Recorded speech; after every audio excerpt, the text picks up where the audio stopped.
Hey guys, what is up? Public here, back with another video, and today we are talking about the heroic raid testing that we did. Specifically, in this video, we're going to go over Gnarlroot. So I'm going to try and do as many of these videos as I get time to do. I'm not sure if I'm going to be doing every single raid testing, but when I do it, I figured I'd make this video just kind of show you how the bosses look, at least in their kind of PTR or beta state, and talk a little bit about how they feel as a Shadow Priest. So first up, we had heroic raid testing of the first boss, Gnarlroot.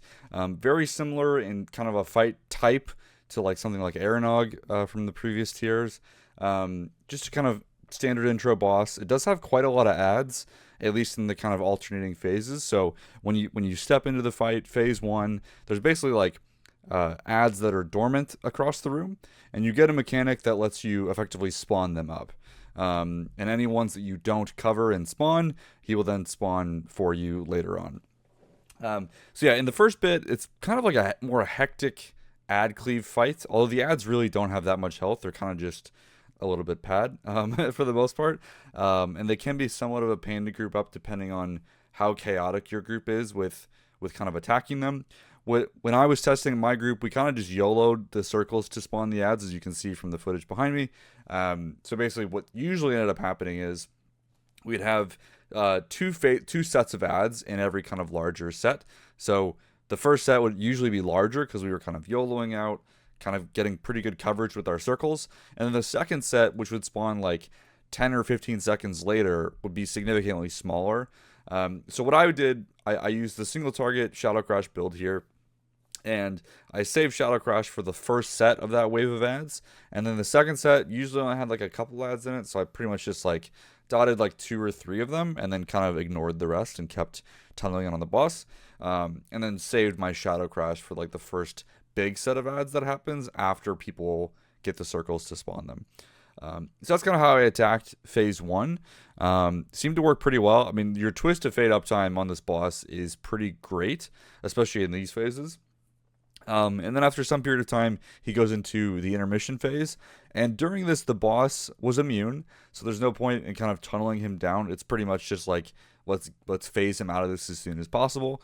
So you have to soak things on the ground, and then after you soak, you get like a debuff on you. It does some damage to you, a good chunk. And then you can actually run around and burn the vines attached to him. And then once you burn all of the vines, then he goes back into his other phases. So there's a couple tricks here. Mostly it's just like mitigating your damage taken and making sure you have coverage around the room to break all the vines and the roots. So as a Shadow Priest, it's not our best skill for sure. So I did try soaking a few times. It hurts a lot. So I think we 2-healed this fight when we were mostly doing it. So it's kind of hard to like, if you soaked really far away from the group and then I had to run further away to debuff your vines, it can be kind of dicey from like a health perspective. So when I soaked, I just saved dispersion for this. Kind of as the extra boost of also giving you movement speed, so you can actually clear more vines with this than you would otherwise. So but generally I kind of left it up to other specs and classes. The trick though is if a pool on the ground goes unsoaked, it does do some small amount of raid damage, so you do kind of want to soak it if no one else is. So what I basically did, I was kind of like a backup, where like I would run out to it and kind of wait, and then if no one else could get it, then I would go in and grab it. But generally, we phase out of that more or less pretty quickly.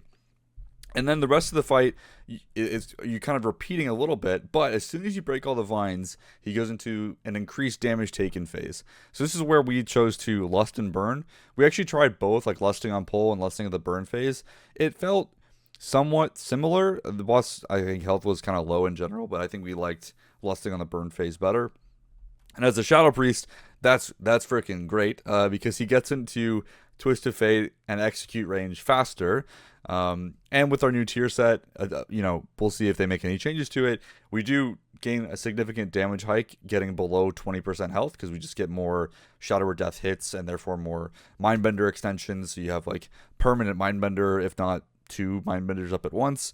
So we do a lot more damage in Execute with this boss, with that kind of where we're lusting specifically.